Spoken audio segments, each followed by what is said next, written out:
Well, this is Manchester's famous Midland Hotel. This is where the Labour Party are having their conference. I was here 4 years ago. I'm a lifelong Labour supporter, and I was sitting down having drinks with all these pompous, self-righteous MPs who were accusing me of being cynical, merely because I said, you do seem to be implementing a lot of Tory policies. I can't see the difference between you and the Tories, and also I accused them of having their noses in the same trough. They said, you're really cynical and you're out of order. Well, 4 years on, and a couple of these MPs are quite famous blokes, I can laugh in retrospect. Expenses scandals, anybody? So our different scars at night.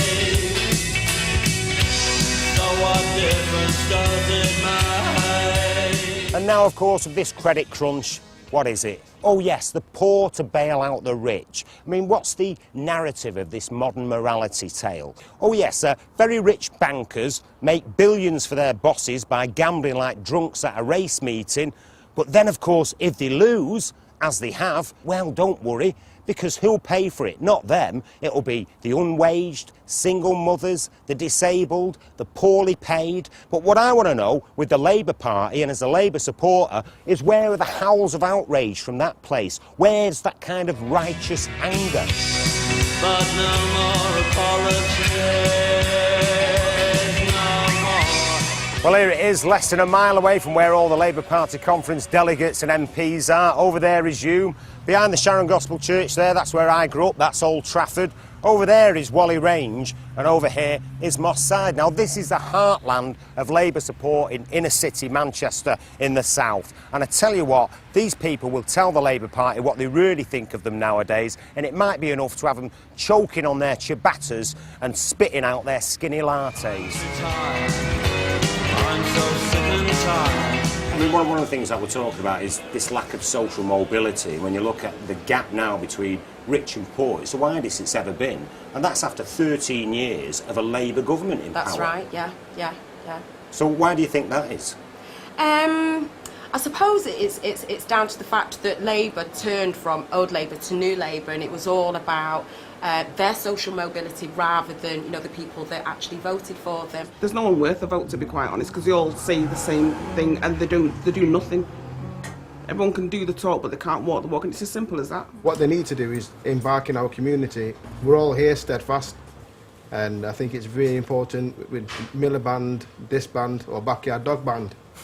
At the end of the day, it's all about the community.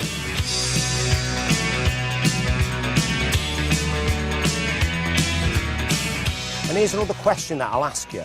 If you were a kid growing up in a deprived area like this, would you be likely to want to join the army, carry a rifle, risk getting killed for a government that you feel has denied you opportunities in life and no chance of moving on?